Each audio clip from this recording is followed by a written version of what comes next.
Thank you for choosing a Hollowell in-wall pool step. Hollowell Industries Inc., H.I.I., is not affiliated with any professional pool installer.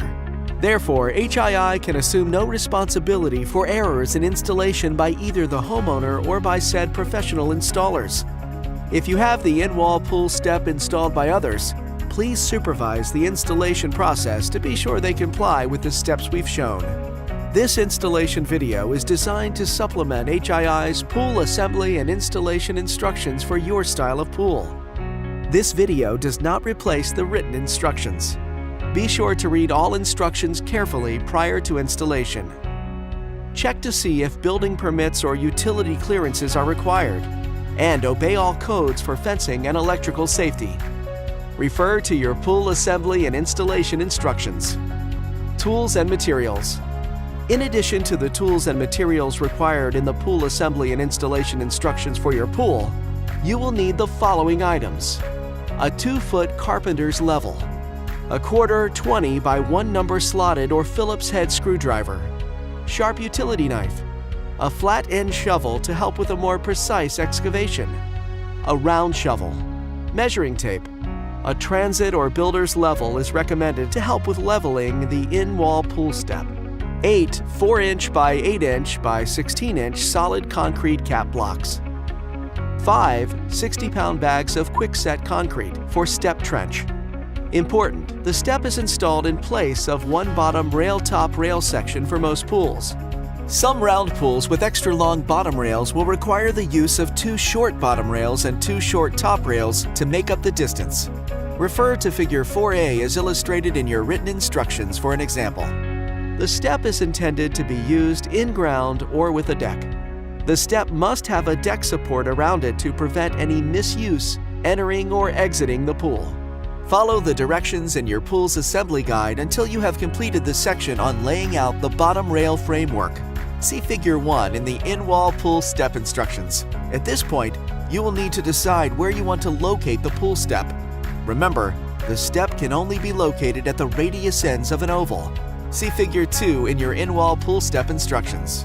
The skimmer and return holes in the pool wall will be located to the left of the step when standing inside the pool area and facing the step, so keep this in mind when locating the pool step.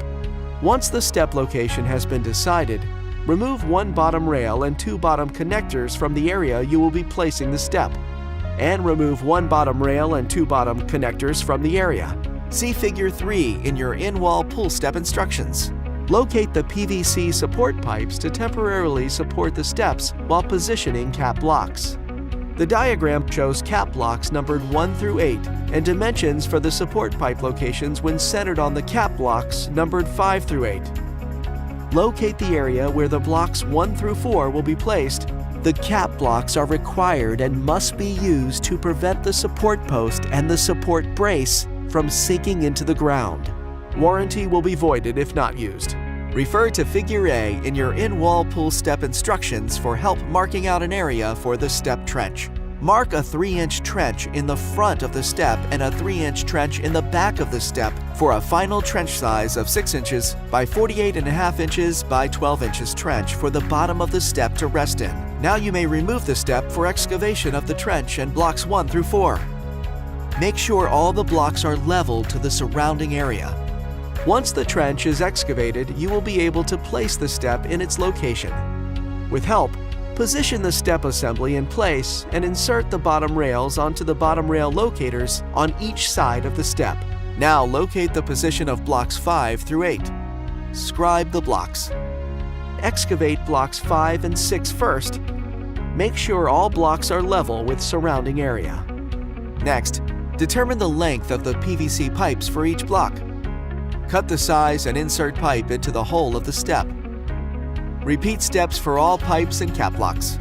Make sure the step sits level on top of the patio blocks and adjust if needed. The trench will need to be filled with quick-set concrete mix after the pool wall, verticals, and top rails have been installed and before the liner is installed. Let the concrete mix set up prior to filling with water. Don't perform this step until you are ready to install the liner.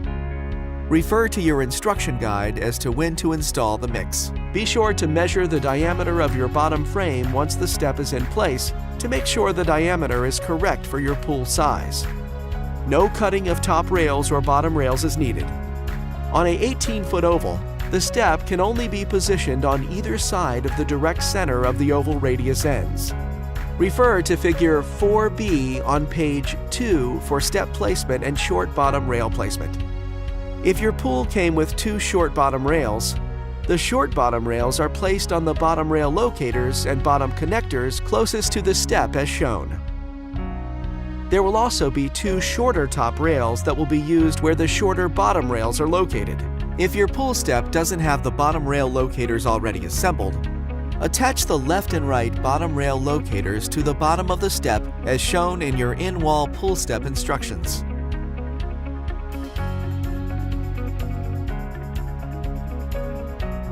Refer to your pool's assembly guide about installing the wall before starting this step.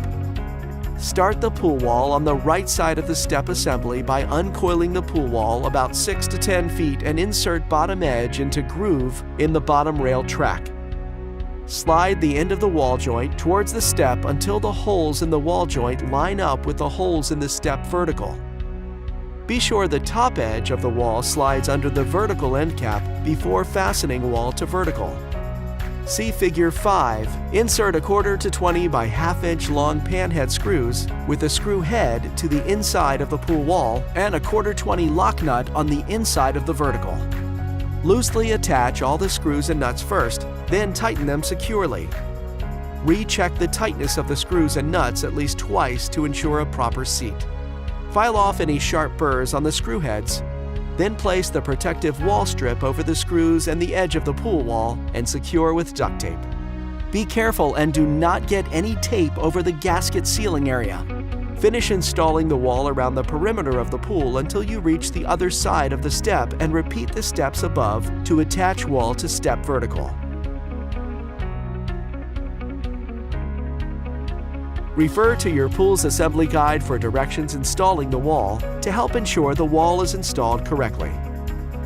When installing the bead receiver for a beaded liner, stop the receiver on the outside edge of the step and over the gasket. You will need to cut approximately 1.5 inch off the top of the step faceplate so it will fit at the bottom edge of the bead receiver. See illustration at the bottom left of page 3.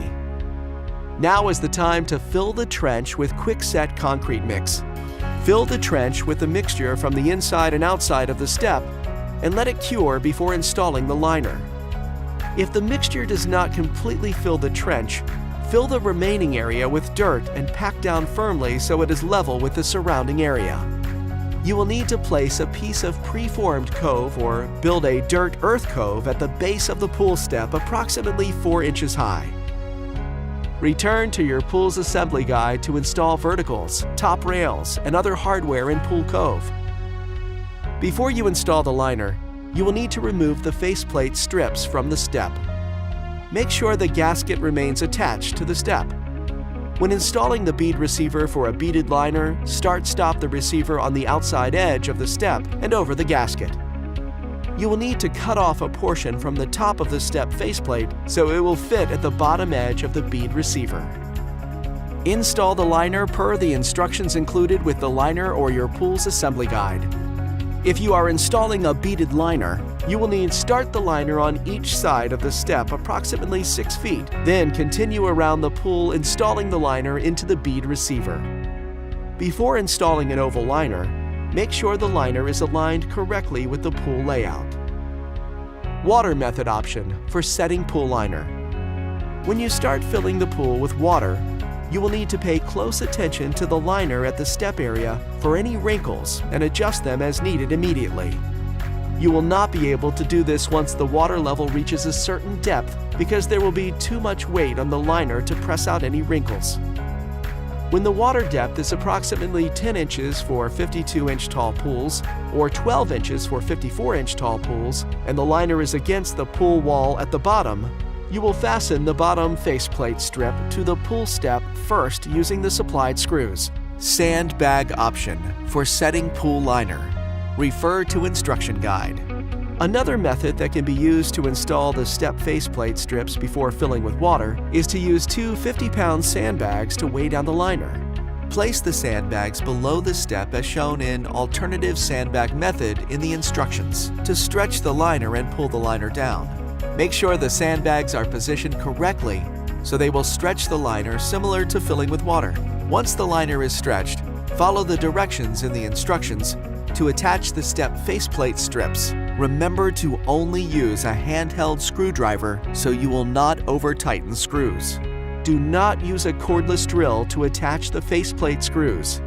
Use a handheld screwdriver only. Over-tightening the screws may break the faceplate strips. Find a screw hole that will line up with the corresponding bottom faceplate screw hole and attach screw.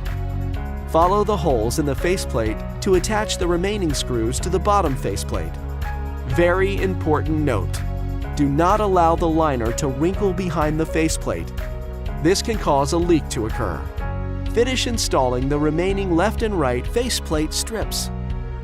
You will need to cut off a portion from the top of the left and right faceplate to allow it to fit at the bottom edge of the bead receiver. You will have to trim the cover strip the same amount and finish off the top of the strip with the strip cap. Make sure all screws are tight and secure before adding the cover strips over the faceplate. At this point, you are ready to trim the liner area at the step opening. Make sure you trim the liner on the correct side of the faceplate as illustrated in your in-wall pull step instructions. Trim along the inside edge of the faceplate along the opening until the liner is completely trimmed. Continue filling pool and watch for any wrinkles and adjust as needed. Attach the top rails on both sides of the step assembly before attaching any other top rails. Reference the illustration in your in-wall pull step assembly guide when attaching each top rail to the vertical end cap on the step. The hole pattern shown is only for the vertical end caps on the step assembly. Once these top rails are attached, refer to your pool's assembly guide to finish attaching all other top rails using the correct hole pattern for your pool. Make sure to follow your pool's assembly guide instructions to complete the pool assembly. Be sure to follow your instructions and this video very carefully. Pool failure may occur if the step assembly is not done correctly. Be sure to use all bolts, washers, nuts, and hardware included, and that all are installed correctly. If you are not sure of the proper assembly, please review your instructions in this video. If you have any questions concerning the correct installation, please contact customer service at 1-877-228-4586. Important: above-ground pools are designed for swimming and wading only. Do not dive or jump. Misuse of your pool may result in crippling injury and/or other dangers to life and health. Do not use slides, diving boards, or any other platform or object which can be used for improper pool entry. Use only an above-ground swimming pool ladder or entry system to enter or exit your pool. Never attempt to swim or reach behind ladders or any other pool entry system. It is the pool owner's responsibility to secure the pool against unauthorized, unsupervised, or unintentional entry. It is also the pool owner's responsibility to warn all pool users of the hazards of diving into shallow water. Paralyzing injury may result. Always obey all safety rules. Remember, pool safety is everybody's responsibility. Safety decals and caution information provided with your pool have been endorsed by the U.S. Consumer Product Safety Commission. It is mandatory that the pool owner and installer follow the installation and use directions for all provided safety signs and decals. Juveniles must be supervised at all times by a responsible adult as directed by the USC PSC. Change of design. The manufacturer expressly reserves the right to change or modify the design and construction of any product in due course of their manufacturing procedures, without incurring any obligation to furnish or install such changes or modifications on products previously or subsequently sold.